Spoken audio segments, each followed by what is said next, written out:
who's the guy at WWE that kind of you gained their attention? Well, again, I was first signed when I was about like 20, and I did a seminar with Dr. Tom, and Dr. Tom, and this is Tom Pritchard, by the way, right? Just essentially, saw me, called me after the seminar, and said, "Hey, we have some interest in you. We'd like to, have you to come and do some dark matches and just kind of, get a feel for the way things."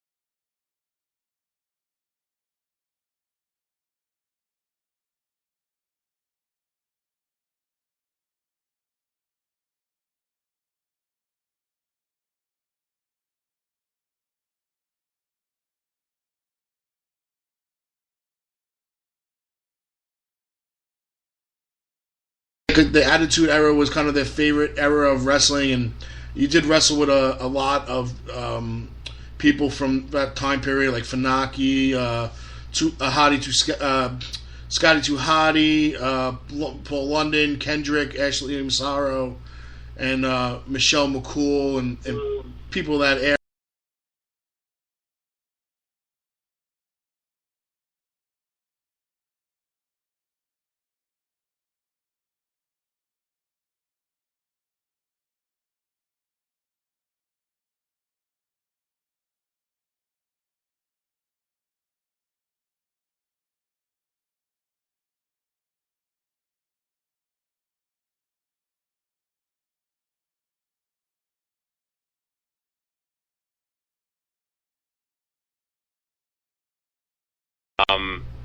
That's all you can do.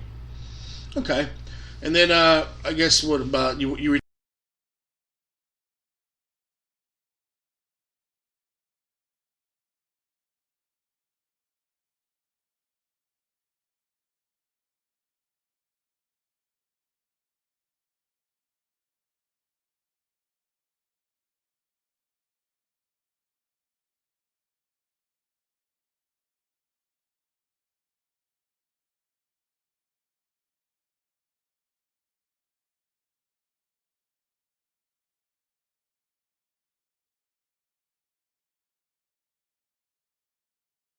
2012 into 2000,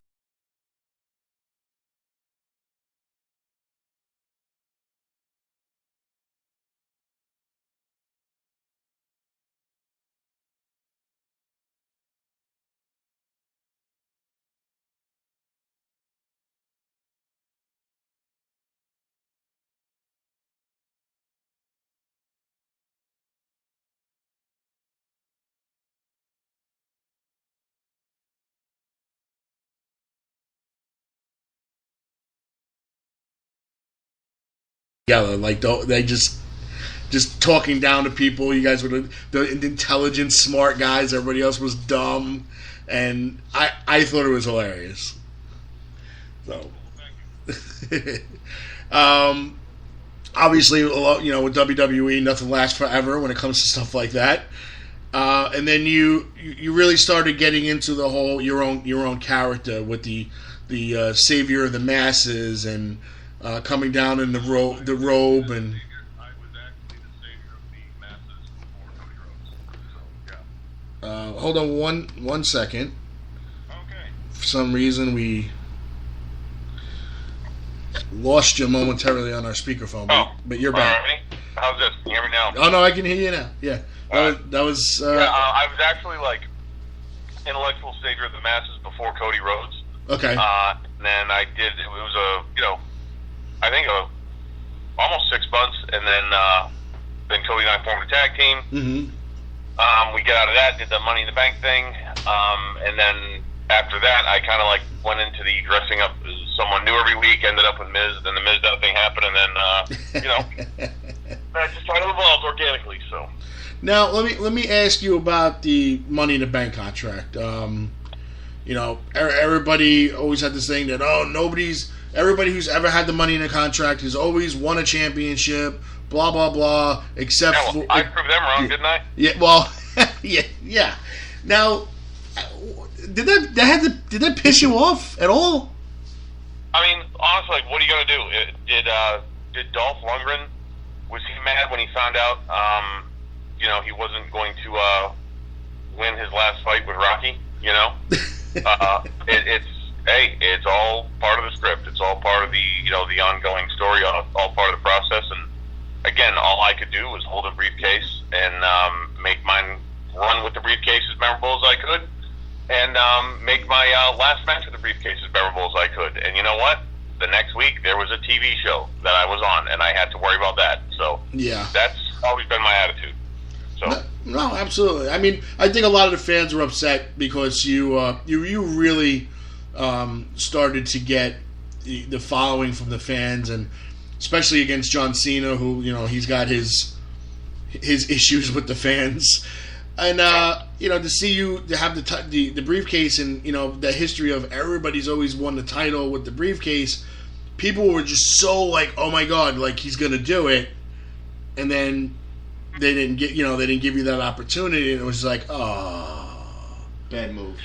Well, you know what though? Again, I turned it into something else, and if I had won that, maybe missed out wouldn't have happened, and you never know. So true, and the missed out thing was hilarious. Yeah. Hilarious. Well, thank you. I appreciate that. So. Now, I mean, let me ask you: did you go home and practice this stuff? Absolutely not. That was all spur of the moment. So, because all spur of the moment. I think at some point you would take bigger bumps than he was. That's debatable, but I mean, in Miz, I think is just one of the hardest working guys, in the company, and he's an absolute pro. I love working with him, that was just a lot of fun. So, in your opinion, the Miz doesn't get his due? You know what? I think he's a top heel, in my opinion. I mean, people still they don't like him. He knows how to play it. He knows who he is. Mm-hmm. And he knows how to execute that character on TV and in front of a live audience. So yeah, I think he does. I have to agree with that. I mean, we were just talking about him a little while ago about when he won the Intercontinental Championship, and they got to keep the belt on him for a good period of time to kind of build the prestige back up of that title. Yeah. So, yeah. All right. So now let's get to about present day. You for some reason, WWE couldn't find something to do with you. I still don't understand that. Like, what was the reason? I mean, they just told you we got nothing for you? Well, no, they just said, we can't get any answers from Creative, and I said, okay, fine, cool. Again, what are you going to do? I mean, there's other things in life I'd like to do, Mm-hmm. I think I really did maximize my time in WWE, and I really have nothing but kind of like fond memories there. They treated me great. I had a great time, and it's just kind of like the way my life goes. It's you kind of will parlay into something else or stumble across something else, and that's already starting to happen. There's been some opportunities that have come up, and I think you'll be hearing about that a little more in the upcoming days, if not weeks. Mm-hmm. And so it's I'm doing that, and still kind of keeping one foot in the wrestling business too, because I think that's important to go and just say thank you to the fans that supported me for so long. So that's it. Now, how long are you staying in the wrestling business? Are you already looking for something post wrestling career? There's been some opportunities that have already come up, and I don't want to again just say, I'm cutting ties with the wrestling industry. No, that's not something I foresee in the next month or two. But mm-hmm. I don't know how much longer I'll be doing this. The answer is, I mean, anything could happen. So I've agreed to a couple dates, and I'm just gonna. I look forward to kind of fulfilling them, meeting the fans, and then going from there. So. Okay. So I would suggest to the fans, to any opportunity you you get to see or meet Damien Sandow, to make sure you jump on that, because, like you said, you never know what's going to happen. So we definitely... Yeah, just, and yeah, it's just kind of like taking it one day at a time and seeing what the day brings. Again, Twitter is at the Damien Sandow, Mm-hmm. I'll keep you posted on that. And from there, we'll just see what happens. All right, and you're being brought in by Richie DeGreg Promotions in partnership with MZ Promotions on. I got a couple of dates I want to read off for you while we have you here. Let's see, we got August, right? Is it August 5th? Woodbridge Bowling Center, courtesy of Mean Event Toys. Again, that's with RDP Promotions and MZ Promotions. On August 6th, we got Frankie's East Side Gourmet in Farmingdale, New York, from 12 to 2. The Wrestling Universe in Queens, New York, from 3 to 5. And then that night, Warriors of Wrestling in Staten Island, New York, at 7 p.m. Of course, that's pre-show. Gates open at 8. And let's see, on August 7th, you'll be at Pro Wrestling World in Allentown, Pennsylvania, at the Merchant Square Mall, at the store and museum, from 12 to 2. And later that evening at 5 p.m. at Tier 1 Wrestling in Brooklyn, New York. And for more information on any of these stops, times, or anything else... did we lose him? No, I'm right here. Oh, okay. I'm letting you do your plugging. Okay, because it says I got an incoming call, but no, whatever. Visit RichieDeGregPromotions.weebly.com, or, of course, visit RDP Promotions on Facebook, MZ Promotions on Facebook, or you can just ask Damien Sandow yourself at his Twitter page, because I'm sure he's got this all memorized. I absolutely do. Thank God for Post-its. No problem, man. No problem. I appreciate you giving us a call. We're definitely going to see you at one of these events, so we get to meet you in person. We met you at WrestlePro a couple of months ago in New Jersey, but we'll reacquaint ourselves with you. Very cool. I appreciate you giving us a call, and good luck, and we'll see you in probably a couple months. Sounds great. Thanks, man. Take care. Have a good All right. That was Damien Sandow, ladies and gentlemen, former WWE superstar. Didn't want to keep him on the line that long. He's doing us a favor calling us up.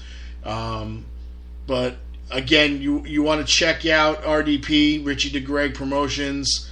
Check out his Facebook page. Check out RichieDeGregPromotions.weebly.com for more information on all of where Damien Sandow is going to be.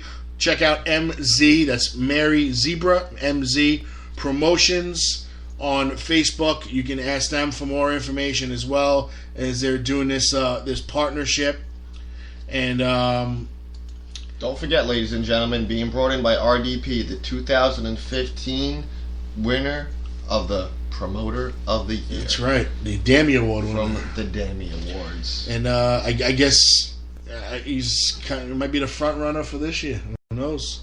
With good reason. Yeah, we're gonna have to give him a robe. He brings the money. He brings in the guys, and he's gracious enough to make a phone call and and get them to give us a call on the show. And I mean, obviously, yeah, we're promoting for him. And that's Richie Rich. Speaking of the devil himself, RDP, welcome to the show. Good evening. What's up, JC? What's up, Kat? What's going on? Oh, not much. Just finished listening to the interview. Very good. Yeah, I want to keep it short and sweet, very basic. Little pre-WWE, post-WWE, what he's doing now, little hint on the future, and of course letting the fans know where yourself and MZ Promotions are going to be bringing Mr. Sandow. We appreciate that very much. Thank you. And I just want to call in and mention, not only will he be touring for us, we will have a special surprise that it will be for sale during this little tour. I'm not